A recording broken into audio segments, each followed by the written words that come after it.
Have you ever walked into a room and immediately felt like you weren't supposed to be the main character, but somehow every eye locked onto you anyway? That was me, Leonard D. Briggs, that Tuesday morning, dragged into a courtroom like a nobody, flanked by two cops who wore these half smirks like they'd already decided I was a joke. I caught them snickering, elbowing each other, probably thinking, just wait, this guy'll start quoting the Constitution any second. Sovereign citizen nonsense. But they had no idea what was about to hit them. The judge, an older man with a desperate white comb-over fighting a losing battle, leaned forward, his voice low and gruff like he should have been a radio DJ. Mr. Briggs, you're charged with failure to comply during a lawful stop, is that correct? I didn't bother to argue. I just said, that's what the report says. He scanned the courtroom and asked if I had a lawyer. No, I don't need one. Laughter bubbled from the back, just enough to remind me no one was on my side. The judge, clearly expecting a quick routine win for the cops, pushed on. Anything you'd like to say before we proceed? That's when I stepped forward, slow and steady, like I had all the time in the world. I reached into my coat. One of the cops immediately twitched, hand sliding toward his holster, but I pulled out a worn, laminated badge and gently laid it on the judge's bench, as carefully as if I were setting down a loaded gun. Leonard D. Briggs, Director of Internal Affairs, FBI. The entire room went silent. You could hear the blinking of eyes. The judge's mouth flapped open and closed like he'd swallowed a bee. The officer who nearly drew on me just slumped back, the blood draining from his face. You're with the FBI? The judge asked, voice cracking. Internal Affairs, I replied. I oversee misconduct investigations, especially in departments that have a habit of shutting off body cams during traffic stops. For a split second, nobody moved. Then the judge cleared his throat, trying to save face. Would you mind stepping into my chambers? No, sir. I prefer everything stays on the record. The officers in the back shifted nervously, mumbling. We didn't know who he was. I looked at them, not angry, just direct. You didn't ask. You could feel the weight in the room as everyone realized this wasn't just some ordinary guy they could shove around. Let me back up a bit. The night before, I was driving a silver Camry through Mississippi, keeping a low profile, heading to a rundown motel after a day spent reviewing police departments flagged for shady practices. Body cams mysteriously malfunctioning, complaints disappearing. Suddenly, red and blue lights flashed behind me. Two cops, both white, mid-30s, one bald, already holding a flashlight, stomped up to my window. No slow approach, no greeting, just banging on my window. License and registration. I asked why I was stopped. You didn't use your blinker, they said. I told them I was pretty sure I did, but they weren't listening. The other cop leaned in. You got something to hide? I kept calm. Is this a traffic stop or an interrogation? Wrong answer. The bald guy shoved his face close. Step out of the vehicle. I didn't refuse. I just asked a question, but that was enough for them. They yanked me out, cuffed me hard, pressed my knees into my back, gravel grinding my cheek. The thing is, I turned on my recorder the second those lights flashed behind me. Old habit, not paranoia, just survival. They dragged me to the station, threw me in a cell, filed a report full of holes, claimed I was aggressive and wouldn't say where I was going. No mention of their questions or how rough they got.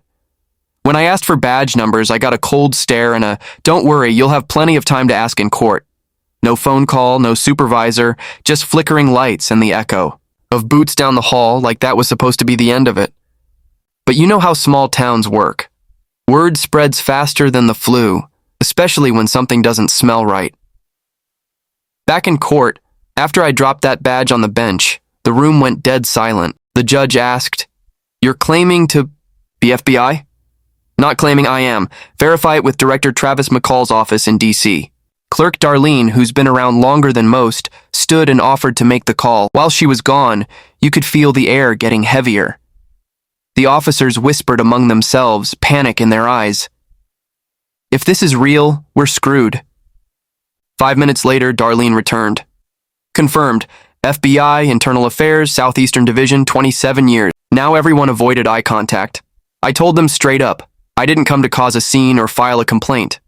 I was on assignment, off the record, following protocol, but I was assaulted, detained, denied my rights, and I documented everything. The judge's face flushed red. I requested the charges be dropped and both officers placed on leave pending a federal inquiry. The judge didn't hesitate. Granted. The officers looked like the ground had just been pulled out from under them. And you know what? I looked at those two, not as enemies, but as proof. Proof this wasn't just about me. This was for every person they treated like they didn't matter. Every person without a badge to flash. One officer stammered, "If we'd known who you were," I stopped him.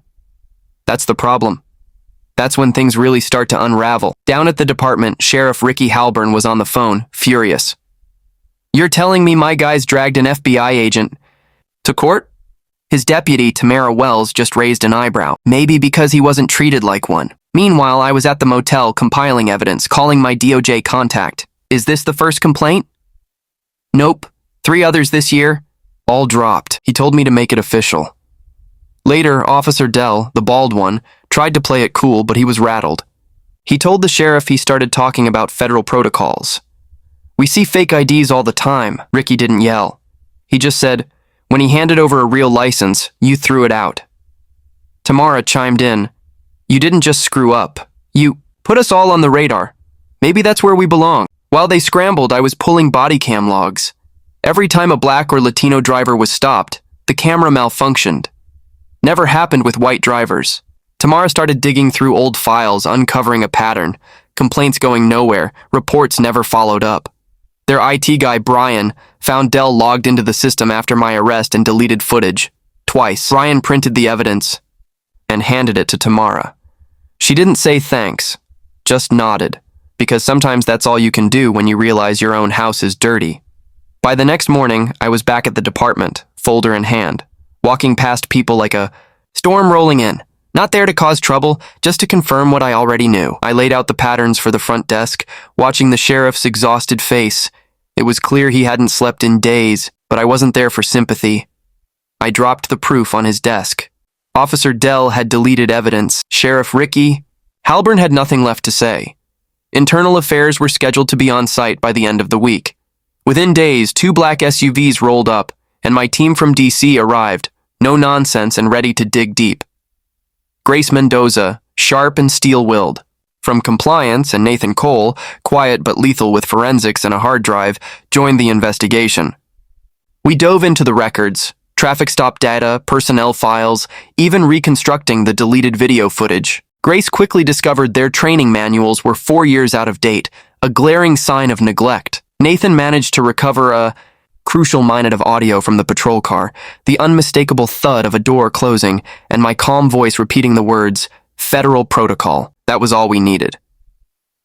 I immediately called a compliance hold, grounding all officers until the reviews were complete. Sheriff Ricky protested, but I shut him down cold. "You know what? Not doing this already did," I told him. Downstairs, Tamara showed me a list of old complaints.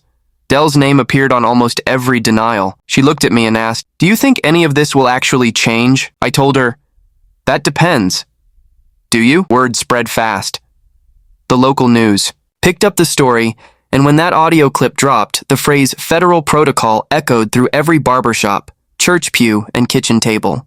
Parents gathered at the community center, tired of warning their kids how to survive a traffic stop. A packed town hall meeting grew tense as Mayor Lanning tried to reassure everyone, but a mother in the back shouted him down. "Don't look. Act." The crowd demanded action, not empty promises. Sheriff Ricky walked up, admitted his failure, and pledged that every complaint would be reopened. Someone shouted, "Talk is cheap." Ricky nodded. "Then hold me to it." The atmosphere shifted. Maybe, just maybe, the community was ready to stop being silent. Afterward, I wasn't looking for applause. Change is slow and messy, but you could feel it in the air, the bitterness fading, replaced by cautious hope. I met with the mayor, Tamara, and Grace to lay out the findings. 5 policy violations, 3 cases of falsified reports, 2 instances of body cam tampering, and 1 active attempt to obstruct justice. We recommended a full personnel audit and the immediate removal of Officer Dell. Grace told me the mayor protested, but there was no way around it. "We're asking you to restore trust, not protect a man who buried complaints." Later, Dell was handed his termination notice. He didn't yell or plead, just looked defeated. "I did what I thought was right," he said quietly. Ricky didn't flinch. "You didn't care.